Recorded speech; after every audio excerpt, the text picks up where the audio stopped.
ਢਿੱਲੋਂ ਸਾਹਿਬ ਇੱਕ ਕਹਾਵਤ ਆ ਵੀ ਲੱਸੀ ਨੂੰ ਵੀ ਜਾਂਦੀ ਆ ਤੇ ਕੁੱਜਾ ਵੀ ਲੁਕਾਉਂਦੀ ਆ। ਉਹੀ ਗੱਲ ਉਹ ਸਰਕਾਰ ਦੀ ਆ ਜੀ। ਕਹਿੰਦੇ ਸਰਕਾਰ ਕਿਸਾਨਾਂ ਨਾਲ ਗੱਲਬਾਤ ਕਰਨ ਲਈ ਤੇ ਕਹਿੰਦੇ ਹਮੇਸ਼ਾ ਤਿਆਰ ਆ, ਪਰ ਕਾਨੂੰਨਾਂ ਨੂੰ ਰੱਦ ਕਰਨ ਦੀ ਕਹਿੰਦੇ ਗੱਲ ਜਿਹੜੀ ਉਹ ਛੱਡੀ ਜਾਵੇ। ਜਿਹੜੇ ਖੇਤੀਬਾੜੀ ਮੰਤਰੀ ਆ ਤੋਮਰ ਸਾਹਿਬ ਕਹਿੰਦੇ ਆ, ਪਰ ਕਿਸਾਨ ਜਿਹੜੇ ਆਪਣੀ ਜਿੱਦ ਤੇ ਪੂਰੇ ਅੜੇ ਹੋਏ ਆ, ਕਿਉਂਕਿ ਇਹਨਾਂ ਨੂੰ ਪਤਾ ਹੈ ਵੀ ਜਿਹੜੀ ਕਰੋ ਜਾਂ ਮਰੋ ਦੀ ਸਥਿਤੀ ਆ। ਜੇ ਇਸ ਟਾਈਮ ਇੱਥੋਂ ਤੱਕ ਲੋਹਾ ਜਿਹੜਾ ਪੂਰਾ ਲੋਹਾ ਆ ਉਹਨਾਂ ਨੇ ਪਾਣੀ ਬਣਾਇਆ ਹੋਇਆ ਹੈ, ਪੂਰਾ ਸਰਗਰਮ ਪੂਰੀ ਟੀਚੇ ਤੇ ਪਹੁੰਚਿਆ ਹੋਇਆ ਇਸ ਟਾਈਮ ਜਿਹੜਾ ਸੰਘਰਸ਼ ਆ। ਤੇ ਜੇ ਹੁਣ ਵੀ ਕੁਝ ਨਾ ਪ੍ਰਾਪਤੀ ਹੋਈ ਤੇ ਸ਼ਾਇਦ ਏਡਾ ਮੋਟਾ ਵੱਡਾ ਸੰਘਰਸ਼ ਜਿਹੜਾ ਜੇ ਫੇਲ ਹੋ ਜਾਵੇ ਤੇ ਪੱਲੇ ਕੱਖ ਨਹੀਂ ਰਹਿੰਦਾ, ਮੁੜ ਕੇ ਸਦੀਆਂ ਜਿਹੜੀਆਂ ਉਹ ਗੁਜ਼ਰ ਜਾਂਦੀਆਂ ਏ, ਤੇ ਜੇ ਸਰ ਕਰ ਜਾਂਦੇ ਆ ਤੇ ਇਤਿਹਾਸ ਬਣ ਜਾਣਾ। ਤੁਸੀਂ ਇਹਦੇ ਬਾਰੇ ਕੀ ਕਹਿਣਾ ਚਾਹੋਗੇ? देखो चंदी साहब, जो आप ये गल करते हैं ना किसान अंदोलन की, जी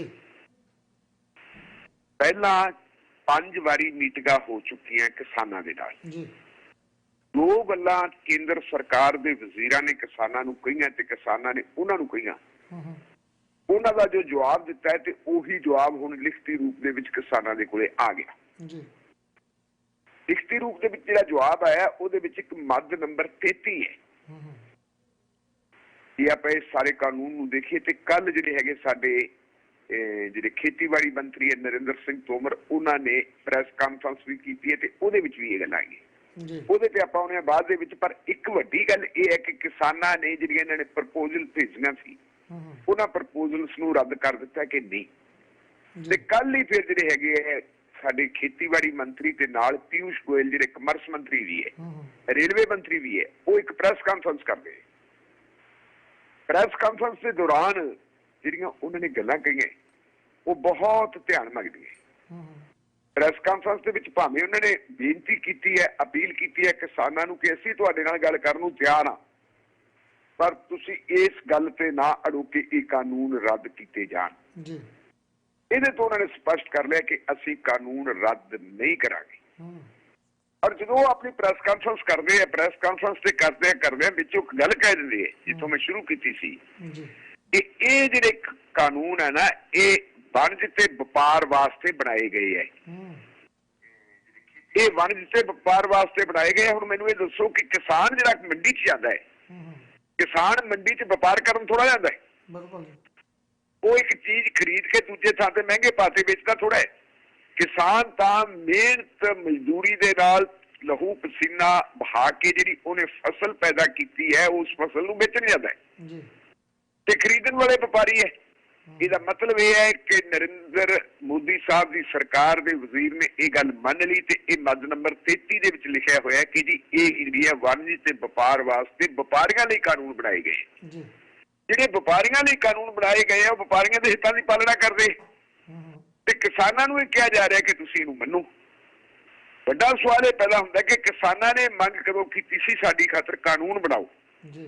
ਕਿਸਾਨਾਂ ਦੀ ਮੰਗ ਤਾਂ ਡੇ 1 ਤੋਂ ਇਹ ਰਹੀ ਹੈ ਕਿ ਜਿਹੜੇ ਤੁਸੀਂ ਕਮਿਸ਼ਨ ਬਣਾਏ ਸੀ ਤੁਹਾਡੀਆਂ ਸਰਕਾਰਾਂ ਨੇ, ਚਾਹੇ ਉਹ ਕਾਂਗਰਸੀ ਸਰਕਾਰ ਹੈ ਚਾਹੇ ਉਹ ਭਾਰਤੀ ਜਨਤਾ ਪਾਰਟੀ ਦੀ ਹੈ, ਪਾਰਲੀਮੈਂਟ ਦੇ ਵਿੱਚ ਉਹਨੂੰ ਪ੍ਰਵਾਨਗੀ ਮਿਲੀ ਹੈ।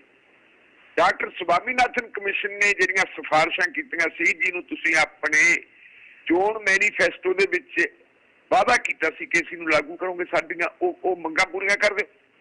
उन्हां दी मंग कुछ होर है ते ये दिंदे कुछ होर है। ये कहते जी असीं तुहाडी खातर कानून बनाता ते आप ही इकबाल करी जांदे कि ये कानून बन ते व्यापार वास्ते उन्हां लई है।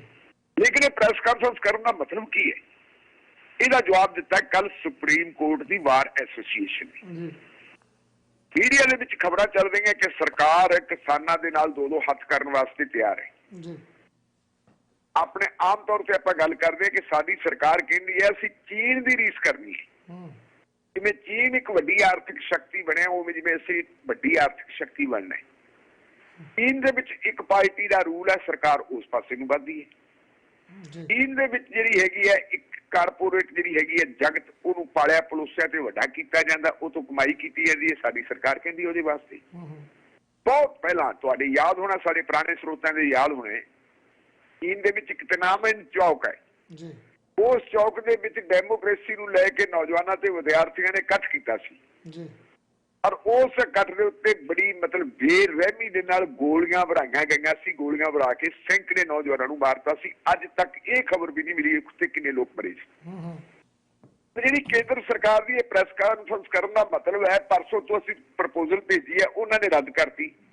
ਉਹਨਾਂ ਨੇ ਸੰਘਰਸ਼ ਨੂੰ ਹੋਰ ਤਿੱਖਾ ਕਰਨ ਦੀ ਗੱਲ ਕਰ ਲਿਆ ਤੇ ਕੱਲ ਪ੍ਰੈਸ ਕਾਨਫਰੰਸ ਕਰਦੇ ਹੋ। ਇਸ ਪ੍ਰੈਸ ਕਾਨਫਰੰਸ ਦਾ ਮਤਲਬ ਇਹ ਹੈ ਕਿ ਇਹ ਕੋਈ ਸਿਗਨਲ ਦੇਣਾ ਚਾਹੁੰਦੇ ਕਿ ਅਸੀਂ ਕੀ ਕਰਨ ਜਾ ਰਹੇ ਹਾਂ। ਪਹਿਲਾਂ ਮੀਡੀਆ 'ਚ ਖਬਰਾਂ ਆ ਰਹੀਆਂ ਸੀ ਕਿ ਸਰਕਾਰ ਹੁਣ ਸਖਤੀ ਵਾਲੇ ਰੌਲ 'ਚ ਹੈ, ਚਾਈਨਾ ਦੀ ਰੀਸ ਕਰਕੇ ਉਵੇਂ ਜਿਵੇਂ ਕਰੂਗੀ, ਕਿਉਂਕਿ ਕਿਸਾਨਾਂ ਦੀ ਤਾਦਾਦ ਆ ਲੱਖਾਂ 'ਚ। ਇੱਥੇ ਲਾਠੀ ਚਾਰਜ ਨਾਲ ਨਹੀਂ ਸਰਨਾ, ਜੇ ਇਹਨਾਂ ਨੂੰ ਖਦੇੜਨਾ ਤੇ ਇੱਥੇ ਜ਼ਰੂਰ ਗੋਲੀਆਂ ਚਲਾਉਣਗੇ, ਲੋਕਾਂ ਨੂੰ ਮਾਰਨਗੇ। ਔਰ ਇਹਦੇ ਬਾਰੇ ਸੁਪਰੀਮ ਕੋਰਟ ਦੀ ਬਾਰ ਐਸੋਸੀਏਸ਼ਨ ਨੇ ਕਿਹਾ ਕਿ ਪੁਰ ਅਮਨ ਤੌਰ ਤਰੀਕੇ ਦੇ ਨਾਲ ਜਿਹੜੇ ਕਿਸਾਨ ਸੰਘਰਸ਼ ਕਰ ਰਹੇ ਹੈ ਉਹਨਾਂ ਦੇ ਉੱਤੇ ਕਿਸੇ ਕਿਸਮ ਦਾ ਅਟੈਕ ਜਾਂ ਸਖਤੀ ਹੈ ਜਿਹੜੀ ਇਹ ਗੈਰ ਕਾਨੂੰਨੀ ਹੈ, ਨਹੀਂ ਹੋਣੀ ਚਾਹੀਦੀ। ਔਰ ਇਹ ਕਿਹਾ ਕਦੋਂ ਹੈ? ਇਹ ਕਿਹਾ ਕੱਲ ਉਸ ਦਿਨ ਹੈ ਜਦੋਂ ਮਨੁੱਖੀ ਅਧਿਕਾਰ ਦਿਵਸ ਸੀ। ਮਨੁੱਖੀ ਅਧਿਕਾਰ ਦਿਵਸ ਦੇ ਉੱਤੇ ਜੇ ਸੁਪਰੀਮ ਕੋਰਟ ਦੀ ਬਾਰ ਐਸੋਸੀਏਸ਼ਨ ਕਹਿੰਦੀ ਹੈ ਵਕੀਲਾਂ ਦੀ ਚੁਣੀ ਹੋਈ ਸੰਸਥਾ ਜਾਂ ਵਕੀਲਾਂ ਦੀ ਸੰਸਥਾ, ਤਾਂ ਇਹਦੇ ਅਰਥ ਕਿੰਨੇ ਵੱਡੇ ਤੁਸੀਂ ਦੇਖੋ। ਨਾਲ ਦੋ ਗੱਲਾਂ ਤੁਸੀਂ ਹੋਰ ਦੇਖ ਲਓ। ਇੱਕ ਪਾਸੇ ਤਾਂ ਮਿੱਠੀ ਜੀ ਧਮਕੀ ਇਹਨਾਂ ਨੇ ਦੇਤੀ, ਇੱਕ ਇਹਨਾਂ ਦੇ ਹੋਰ ਮੰਤਰੀ ਹੈ ਬਾਬਾ ਸਾਹਿਬ ਦਾਨਵੇ। ਉਹ ਬਾਬਾ ਸਾਹਿਬ ਦਾਨਵੇ ਕੱਲ ਮਹਾਰਾਸ਼ਟਰ 'ਚ ਗਏ ਹੈ ਔਰ ਮਹਾਰਾਸ਼ਟਰ ਦੇ ਵਿੱਚੋਂ ਕਿਸੇ ਉਦਘਾਟਨ ਸਮਾਰੋਹ ਦੇ ਵਿੱਚ ਭਾਗ ਲੈਂਦੇ ਤੇ ਭਾਸ਼ਣ ਕੀ ਕਰਦੇ? ਉੱਥੇ ਉਹ ਕਹਿੰਦੇ ਆ ਵੀ ਇਹ ਜਿਹੜੇ ਕਿਸਾਨ ਬੈਠੇ ਆ ਨਾ, ਇਹਨਾਂ ਨੂੰ ਗੁੰਮਰਾਹ ਕੀਤਾ ਚੀਨ ਨੇ ਤੇ ਪਾਕਿਸਤਾਨ ਨੇ। ਚੀਨ ਤੇ ਪਾਕਿਸਤਾਨ ਇਹਨਾਂ ਦੇ ਮਗਰ ਹੈ ਤੇ ਚੀਨ ਤੇ ਪਾਕਿਸਤਾਨ ਦੀ ਵਜ੍ਹਾ ਕਾਰਨ ਸਾਡੇ ਦੇਸ਼ ਦੇ ਵਿੱਚ ਖਲਬਲੀ ਪੈਦਾ ਹੁੰਦੀ ਹੈ। ਤੁਸੀਂ ਯਾਦ ਕਰੋ ਜਦੋਂ GST ਲਾਗੂ ਕੀਤੀ ਹੈ ਤੇ GST ਦਾ ਵਿਰੋਧ ਕੀਤਾ ਸੀ, ਉਦੋਂ ਕਹਿੰਦੇ ਸੀ ਜੀ ਇਹਨਾਂ ਨੂੰ ਚੀਨ ਤੇ ਪਾਕਿਸਤਾਨ ਜਿਹੜਾ ਗੁੰਮਰਾਹ ਕਰਦਾ ਹੈ। ਜਦੋਂ ਨੋਟਬੰਦੀ ਲਾਗੂ ਕੀਤੀ ਹੈ ਉਦੋਂ ਕਹਿੰਦੇ ਸੀ ਪਾਕਿਸਤਾਨ ਗੁੰਮਰਾਹ ਕਰਦਾ ਹੈ। ਜਦੋਂ ਨਾਗਰਿਕਤਾ ਬਿੱਲ ਲੈ ਕੇ ਆਏ ਸੀ, ਇੱਥੋਂ ਦੇ ਲੋਕਾਂ ਨੇ ਪ੍ਰੋਟੈਸਟ ਕੀਤਾ, ਖਾਸ ਕਰਕੇ ਮੁਸਲਿਮ ਭਾਈਚਾਰੇ ਨੇ, ਉਦੋਂ ਕਿਹਾ ਪਾਕਿਸਤਾਨ ਇਹਨਾਂ ਨੂੰ ਗੁੰਮਰਾਹ ਕਰਦਾ ਹੈ। ਹੁਣ ਜਿਹੜੇ ਕਿਸਾਨ ਇੰਨੇ ਸਿਆਣੇ ਜਿਹੜੇ ਬੜੇ ਪੁਰਅਮਨ ਤਰੀਕੇ ਦੇ ਨਾਲ, ਗਾਂਧੀਵਾਦੀ ਤਰੀਕੇ ਦੇ ਨਾਲ ਅੰਦੋਲਨ ਕਰਦੇ ਤੇ ਉਹਨਾਂ ਦੇ ਉੱਤੇ ਇਲਜ਼ਾਮ ਲਾਤਾ ਕਿ ਇਹ ਚੀਨ ਤੇ ਪਾਕਿਸਤਾਨ ਦੇ ਏਜੰਟ ਹੈ। ਪਹਿਲਾਂ ਸਿੱਖਾਂ ਨੂੰ ਕਹਿੰਦੇ ਸੀਗੇ ਵੀ ਇਹ ਖਾਲਿਸਤਾਨੀ ਹੈ, ਫਿਰ ਇਹ ਕਿਹਾ ਗਿਆ ਕਿ ਇਹ ਖਾਲਿਸਤਾਨੀ ਤੱਤਾਂ ਨੇ ਆ ਕੇ ਜੀ ਇਹਦੇ 'ਚ ਗੜਬੜ ਕਰ ਦਿੱਤੀ ਹੈ, ਇਹਦੇ 'ਚ ਅੰਦੋਲਨ 'ਚ ਉਹ ਬਣ ਗਏ ਹੈ। ਹੁਣ ਇਹ ਕਹਿ ਦਿੱਤਾ ਕਿ ਸਾਰਾ ਅੰਦੋਲਨ ਹੀ ਚੀਨ ਤੇ ਪਾਕਿਸਤਾਨ ਵੱਲੋਂ ਚਲਾਇਆ ਜਾ ਰਿਹਾ। ਦੋ ਗੱਲਾਂ। ਤੀਜੀ ਗੱਲ ਜਿਹੜੀ ਹੈਗੀ ਹੈ, ਸਾਡੇ ਪ੍ਰਧਾਨ ਮੰਤਰੀ ਸਾਹਿਬ ਕਹਿੰਦੇ, ਪ੍ਰਧਾਨ ਮੰਤਰੀ ਸਾਹਿਬ ਵੀ ਕੱਲ ਇੱਕ ਨੀਂਹ ਪੱਥਰ ਰੱਖ ਰਹੇ ਸੀ ਨਵੀਂ ਪਾਰਲੀਮੈਂਟ ਦਾ। ਉੱਥੇ ਪ੍ਰਧਾਨ ਮੰਤਰੀ ਸਾਹਿਬ ਨੇ ਕੀ ਕਿਹਾ? ਕਮਾਲ ਦੀ ਗੱਲ ਇਹ ਹੈ ਕਿ ਦੇਖੋ ਤੁਸੀਂ ਲੋਕਾਂ ਨੂੰ ਗੁੰਮਰਾਹ ਕਰਨ ਵਾਸਤੇ ਕਿਹੋ ਜਿਹੇ ਮਹਾਪੁਰਸ਼ਾਂ ਦੇ ਬਚਨਾਂ ਨੂੰ ਵੀ ਜਿਹੜੀ ਗਲਤ ਵਿਆਖਿਆ ਕਰਦੇ। ਬਾਬਾ ਗੁਰੂ ਨਾਨਕ ਦੇਵ ਸਾਹਿਬ ਨੇ ਗੋਸ਼ਟੀਆਂ ਕੀਤੀਆਂ, ਉਹਨਾਂ ਨੇ ਸਿੱਧਾ ਨਾਲ ਗੋਸ਼ਟੀਆਂ ਕੀਤੀਆਂ, ਉਹਨਾਂ ਨੇ ਜਾ ਕੇ ਹੋਰਾਂ ਲੋਕਾਂ ਨਾਲ ਗੋਸ਼ਟੀਆਂ ਕੀਤੀਆਂ, ਉਹਨਾਂ ਨੂੰ ਸਮਝਾਇਆ ਕਿ ਭਾਈ ਆਪਾਂ ਵਿਚਾਰ ਨਾਲ ਗੱਲ ਕਰੀਏ, ਵਿਚਾਰਾਂ ਦਾ ਆਦਾਨ ਪ੍ਰਦਾਨ ਕਰੀਏ। ਜਿਹੜੀ ਆਹ ਵਹਿਮ ਪ੍ਰਸਤੀ ਹੈ, ਇਸ ਵਹਿਮ ਪ੍ਰਸਤੀ ਦੇ ਵਿੱਚੋਂ ਨਿਕਲ ਕੇ ਮਨੁੱਖਤਾ ਨੂੰ ਸਹੀ ਰਾਹ ਤੇ ਪਾਈਏ। ਉਹਨਾਂ ਨੇ ਗੋਸ਼ਟੀਆਂ ਕੀਤੀਆਂ, ਉਹਨਾਂ ਨੇ ਬਾਣੀ ਲਿਖੀ ਔਰ ਉਹਨਾਂ ਦੀ ਬਾਣੀ ਨੂੰ ਸਰਬ ਪ੍ਰਵਾਨਗੀ ਮਿਲੀ ਹੋਈ ਹੈ ਸਾਰੀ ਦੁਨੀਆ ਦੇ ਵਿੱਚੋਂ। ਅੰਗਰੇਜ਼ੀ ਦੇ ਵਿੱਚ ਵੀ ਗੁਰੂ ਗ੍ਰੰਥ ਸਾਹਿਬ ਦਾ ਲੋਕ ਅਨੁਵਾਦ ਕਰਦੇ ਆ, ਬਾਣੀ ਨੂੰ ਪੜ੍ਹਦੇ ਆ ਵੀ ਇਹਦੇ 'ਚ ਕੀ ਕੁਛ ਲਿਖਿਆ ਹੋਇਆ। 500 ਵਰੇ ਪਹਿਲਾਂ ਜੋ ਕੁਛ ਲਿਖਿਆ ਹੋਇਆ ਸੀ ਉਹ ਅੱਜ ਸਾਬਤ ਹੋ ਰਿਹਾ। ਸਾਡੇ ਪ੍ਰਧਾਨ ਮੰਤਰੀ ਸਾਹਿਬ ਵਣਜ ਤਾਂ ਕਰਦੇ ਕੂੜ ਦਾ, ਝੂਠ ਦਾ ਵਣਜ ਕਰਦੇ ਆ, ਝੂਠ ਦੇ ਵਪਾਰੀ ਬਣੇ ਹੋਏ ਹੈ ਤੇ ਨਾ ਕਿਹਦਾ ਇਸਤੇਮਾਲ ਕਰਦੇ ਆ? ਸੱਚੇ ਸੌਦੇ ਵਾਲੇ ਬਾਬੇ ਨਾਨਕ ਦਾ, ਜਿਹੜਾ ਕਿਰਤ ਨੂੰ ਪ੍ਰਮੋਟ ਕਰਦਾ, ਜਿਹੜਾ ਕਹਿੰਦਾ ਕਿਰਤ ਕਰੋ, ਵੰਡ ਛਕੋ, ਨਾਮ ਜਪੋ। ਜਿਹੜਾ ਬਾਬਾ ਨਾਨਕ ਇਸ ਗੱਲ ਨੂੰ ਕਹਿੰਦਾ, ਉਹਦਾ ਨਾਮ ਲੈਂਦਾ। ਬਾਬੇ ਨਾਨਕ ਦੀ ਤੁਕ ਹੈ, ਮੈਂ ਗੁਰਬਾਣੀ ਦਾ ਮਾਹਰ ਨਹੀਂ ਗਾ, ਮੈਨੂੰ ਗੁਰਬਾਣੀ ਦੀ ਬਹੁਤੀ ਜਾਣਕਾਰੀ ਨਹੀਂ, ਪਰ ਜੋ ਪ੍ਰਧਾਨ ਮੰਤਰੀ ਸਾਹਿਬ ਨੇ ਕਿਹਾ ਮੈਂ ਤੈਨੂੰ ਉਹੀ ਤੁਕ ਸੁਣਾਉਣਾ। ਜਬ ਲਗ ਦੁਨੀਆ ਰਹੀ ਹੈ ਨਾਨਕ ਕਿਛ ਸੁਣੀਏ ਕਿਛ ਕਹੀਏ, ਇਹ ਪ੍ਰਧਾਨ ਮੰਤਰੀ ਜੀ ਕਹਿੰਦੇ ਹੈ। ਇਹੀ ਤਾਂ ਕਿਸਾਨ ਕਹਿੰਦੇ ਕਿ ਸਾਡੀ ਗੱਲ ਸੁਣੋ, ਸਾਡੇ ਨਾਲ ਗੋਸ਼ਟੀ ਕਰੋ, ਸਾਡੇ ਜਿਹੜੇ ਮਸਲੇ ਹੈ ਤੁਸੀਂ ਉਹਨਾਂ ਮਸਲਿਆਂ ਨੂੰ ਹੱਲ ਕਰੋ। ਸਰਕਾਰ ਚੁੱਪ ਹੈ, ਉਹਨਾਂ ਨੂੰ ਕਹਿੰਦੇ ਵੀ ਤੁਸੀਂ ਸਾਡੀ ਗੱਲ ਸੁਣੋ ਤੇ ਸਾਰੀ ਦੀ ਸਾਰੀ ਇਹ ਗੱਲ ਕਰੋ। ਤੁਸੀਂ ਇਹ ਦੇਖੋ ਤਿੰਨ ਚੀਜ਼ਾਂ ਆ ਗਈਆਂ, ਪ੍ਰਧਾਨ ਮੰਤਰੀ ਕੁਸ਼ਲ ਆਪਦੇ, ਦਾਨਵੇ ਸਾਹਿਬ ਕੁਸ਼ਲ ਆਪਦੇ ਔਰ ਸਾਡੇ ਜਿਹੜੇ ਤੋਮਰ ਸਾਹਿਬ ਕੁਸ਼ਲ ਆਪਦੇ। ਤਿੰਨ ਥਾਵਾਂ ਦੇ ਉੱਤੇ ਮਤਲਬ ਜਿਹੜਾ ਹੈਗਾ ਵੱਖ-ਵੱਖ ਸਟੈਂਡ ਲੈ ਕੇ ਵੱਖ-ਵੱਖ ਤਰੀਕੇ ਦੇ ਨਾਲ ਦੁਨੀਆ ਨੂੰ ਤੇ ਲੋਕਾਂ ਨੂੰ ਗੁੰਮਰਾਹ ਕਰਨ ਦਾ ਯਤਨ ਕਰ ਰਹੇ। ਆਓ ਜੀ ਕਹਿੰਦੇ ਗੱਲਬਾਤ ਕਰਨ ਲਈ ਤਿਆਰ ਆ, ਪਰ ਤੁਹਾਨੂੰ ਕਹਿੰਦੇ ਜਿਹੜੇ ਵਪਾਰੀਆਂ ਦੇ ਹੱਕ ਵਾਲੇ ਕਾਨੂੰਨ ਆ ਇਹਨਾਂ ਦੇ ਤਾਂ ਗੱਲ ਹੀ ਨਾ ਕਰੋ, ਇਹ ਅਸੀਂ ਰੱਦ ਨਹੀਂ ਕਰ ਰਹੇ। ਇਹ ਪੋਜੀਸ਼ਨ ਬਣੀ ਹੋਈ ਹੈ। ਇਹ ਪੋਜੀਸ਼ਨ ਉਸ ਵੇਲੇ ਬਣੀ ਹੋਈ ਹੈ ਜਦੋਂ ਕਿਸਾਨਾਂ ਨੇ ਇੱਕ ਅਲਟੀਮੇਟਮ ਦਿੱਤਾ ਔਰ ਉਹ ਅਲਟੀਮੇਟਮ ਬੜਾ ਭੈੜਾ, ਕਿਉਂਕਿ ਹੁਣ ਕਿਸਾਨਾਂ ਨੇ ਜਿਹੜੀ ਸ਼ਾਹ ਆ ਗਿਆ ਮੋਦੀ ਸਾਹਿਬ ਦੀ, ਉਹਨੂੰ ਹੱਥ ਪਾ ਲਿਆ। ਉਹ ਸ਼ਾਹਰਾਗ ਨੂੰ ਕਿਵੇਂ ਪਾ ਲਿਆ ਹੱਥ? ਕਿਸਾਨਾਂ ਨੇ ਜਿਹੜਾ ਨਵਾਂ ਨਾਰਾ ਦਿੱਤਾ ਅੱਜ ਤੱਕ ਕਿਸੇ ਨੇ ਨਹੀਂ ਦਿੱਤਾ। ਉਹਨਾਂ ਨੇ ਪਰਸੋਂ ਪ੍ਰੈਸ ਕਾਨਫਰੰਸ ਕੀਤੀ ਹੈ, ਕੱਲ ਵੀ ਪ੍ਰੈਸ ਕਾਨਫਰੰਸ ਕੀਤੀ ਹੈ। ਉਹ ਕਹਿੰਦੇ ਵੀ ਨਰਿੰਦਰ ਮੋਦੀ ਸਾਹਿਬ ਦੀ ਸਰਕਾਰ ਨੂੰ ਜਿਹੜੀ ਹੈਗੀ ਹੈ ਕੌਣ ਪਿਆਰੇ, ਨਾਰਾ ਦਿੱਤਾ ਉਹਨਾਂ ਨੇ अंबानी अदानी मोदी की मजबूरी जी मोदी की मजबूरी अदानी अंबानी ते जमाखोरी अदानिया अंबानिया नूं किन्नियां छूटां दित्तियां जिद्दां दे प्रधानमंत्री साहब आए है तुहाडी याद होना जिहड़ा फ्रांस का रफेल का रौला पिया सी उत्थे दी दासो कंपनी दे नाल समझौता होया सी फ्रांस के उस वेले दे राष्ट्रपति ने जिहड़े साबका हो गए सी जिन्हां दे दौर दे विच समझौता होया सी उन्होंने एक गल कही सी ये जिहड़ी एक कंपनी एरोनिक्स कंपनी सी जिहड़ा उहदे नाल कीता होया सीगा एग्रीमेंट कि असीं जिहड़ी पब्लिक सैक्टर की कंपनी है बाकी साजो समान बनाउण दा अधिकार उहनूं देवांगे लेकिन दासो कंपनी ने उहदी बजाय जिहड़ा अनिल अंबानी नूं देता अनिल अंबानी नूं क्यों दिता वो कहंदे भारत सरकार दे कहण ते दिता सी भारत दे प्रधानमंत्री दे कहण ते दिता सी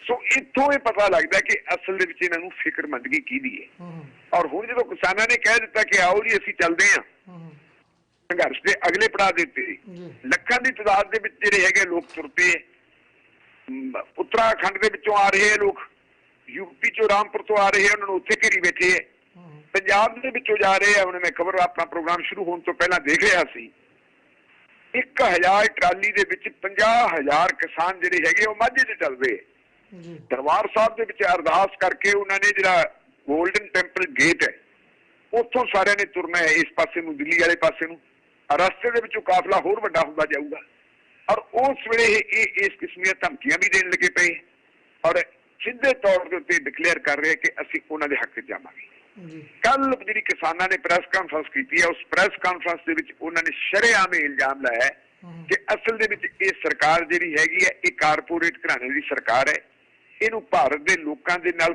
कोई लागा देगा नहीं ये सिर्फ ते सिर्फ जिहड़ी हैगी जिहड़ी इन्हां दे दोस्त मित्र है ये उन्हां नूं प्रमोट करने विच लगी है ते जिथे 70% जिहड़ी आबादी खेतीबाड़ी ते निर्भर है उहनूं ये फाहा देण ते तुरे होए सो ये स्थिति है जी इस स्थिति दे विच कही जांदे तोमर साहब आओ जी असीं तुहाडे नाल गल करन नूं तैयार हां तुसीं गल कर लो तुसीं जिहड़ी उन्हां दी जिहड़ी चीज़ उन्हां ने मंगी नहीं वो धक्के नाल उन्हां नूं तुसीं तैयार रहे हो तुसीं धक्के दे नाल कह रहे हो कि जी तुसीं आ जहर पीओ किसान जहर पीण नूं तैयार नहीं ते फिर तुसीं कहंदे जी किसान गदारी करदे किसान देश ते हितां दी गल नहीं करदे भला असीं किसानां दा करदा किसानां दा भला इत्थे कित्थे है कि भला तां तुसीं अदानियां ते अंबानियां दा करी जांदे ये गल हुण चिट्टे दिन वांग स्पष्ट हो गई है जी।